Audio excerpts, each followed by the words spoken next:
Камрате был проведен международный турнир по вольной борьбе памяти воина-интернационалиста Дмитрия Мавроди, погибшего в Афганистане. Организаторами турнира выступил Совет воинов-афганцев, поддержала мероприятие мэрия муниципия Камрат. Около 200 участников сегодня есть. Мы этот турнир будем продолжать проводить каждый год. Он у нас будет, значит, я думаю, что в дальнейшем мы еще больше команд будем приглашать, и он будет традиционным. На приглашение участвовать в турнире откликнулись спортивные школы республики и команды из зарубежья. В общей сложности в турнире приняли участие около 200 спортсменов. Я поехал с города Тарекли. В первой встрече я попался с спортсменами с Чемишли, и по обстоятельствам на КВ вышел чемпион, победителем. Я занимаюсь уже 3,5 года.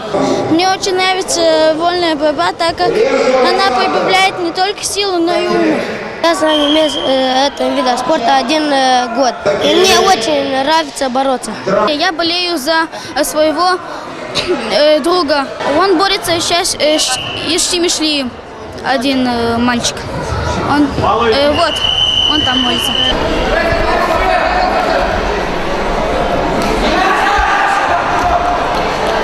Гости и участники мероприятия отметили высокий уровень его организации, а руководство города заявило о том, что планирует сделать такой турнир традиционно ежегодным. Официальные лица, присутствовавшие на турнире, выразили надежду, что юные участники турнира – это будущие звезды спорта. И Народное собрание, и исполнительный комитет, и городские власти в лице Николая Харламовича Дова очень большое внимание уделяют спорту, особенно, значит, вольной борьбе, потому что очень многие ребята во всех населенных пунктах практически любят, уважают борьбу. Турнир памяти, это, знаете, оно все-таки очень такое духовно развивающее событие.